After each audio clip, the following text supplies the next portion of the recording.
రాజకీయ యోగానికి యాగం దగ్గరిదారని చాలా మంది నమ్ముతుంటారు.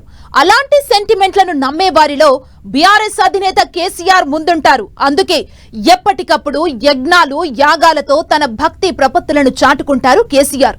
అధికారంలో ఉండగా రకరకాల యాగాలు చేసిన కేసీఆర్ ఇప్పుడు ప్రతిపక్షంలోనూ నవగ్రహాల అనుగ్రహం కోసం మరో యాగం చేస్తున్నారట. ఇందుకోసం తన లక్కీ నంబర్ 6వ తేదీనే యాగం ప్రారంభించడం మరో విశేషంగా చెబుతున్నారు. ఇంతకీ కేసీఆర్ చేస్తున్న యాగమేంటో చూద్దాం.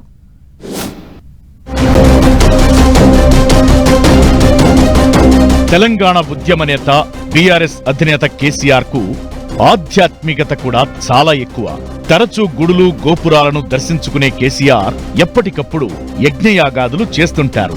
అధికారంలో ఉండగా చాలా యాగాలను చేసిన కేసీఆర్ వాటి ఫలితాలను పొందారు. కానీ ఎందుకనో గత ఎన్నికల్లో ఓటమి తరువాత ఈ తరహా పూజలకు కాస్త దూరంగా ఉన్న కేసీఆర్ ఇప్పుడు మళ్లీ యాగం చేయడం మొదలుపెట్టారట.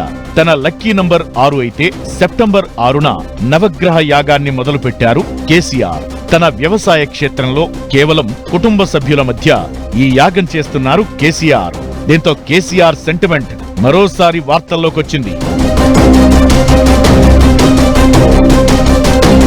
అసెంబ్లీ ఎన్నికల్లో ఓటమి తరువాత బీఆర్ఎస్ పూర్తిగా డైలమాలో పడిపోయింది. పార్లమెంటు ఎన్నికల్లో పార్టీ చరిత్రలోనే లేనట్లు ఒక్క స్థానం గెలుచుకోలేకపోయింది. ఇక వ్యక్తిగతంగా కుమార్తె కవిత అరెస్టు కేసీఆర్ ను మరింత కుంగదీసింది. ఇప్పుడు కవిత బెయిల్పై విడుదల కావడం, ఇకపై ఇలాంటి కష్టాలు ఎదురుకాకూడదనే ఉద్దేశంతో నవగ్రహ యాగం చేయాలని సంకల్పించారట కేసీఆర్. ఈ యాగం తరువాతే స్థానిక ఎన్నికల్లో క్యాడర్ను సమాయత్తం చేసేందుకు రాష్ట్ర వ్యాప్తంగా పర్యటించాలని నిర్ణయించారట కేసీఆర్.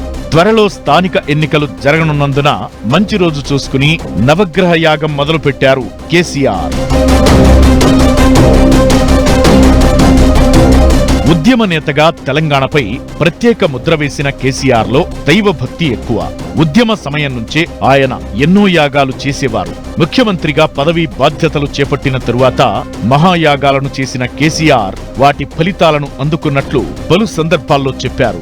2015లో ఎర్రవల్లి ఫామ్ హౌస్ లో 5 రోజుల పాటు అయుత చండీయాగం నిర్వహించిన కేసీఆర్ 2018 అసెంబ్లీ ఎన్నికలకు ముందు రాజశ్యామల యాగం చేసి రెండోసారి రాజయోగాన్ని ఒడిసి పట్టుకున్నారు. అయితే 2023 ఎన్నికలకు ముందు రాజశ్యామల యాగం మళ్లీ చేసినా ఆయనకు రాజయోగం దూరమైంది.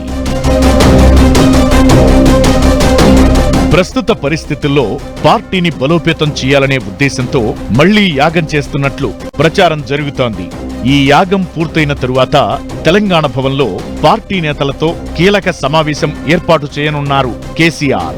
మరోవైపు కేసీఆర్ చేస్తున్న నవగ్రహ యాగంలో ఎమ్మెల్సీ కవిత కూడా పాలుపంచుకోగా కుమారుడు కేటీఆర్ విదేశీ పర్యటన ముగించుకుని 7వ తేదీన యాగంలో భాగస్వామి అవుతారని చెబుతున్నారు. మొత్తానికి నవగ్రహాలు అనుగ్రహించాలని కోరుతూ కేసీఆర్ చేస్తున్న యాగం ఎంతవరకు ఫలితమిస్తుందో గాని ఆయన సెంటిమెంట్ వర్కౌట్ కావాలని బీఆర్ఎస్ శ్రేణులు మాత్రం బలంగా కోరుకుంటున్నాయి.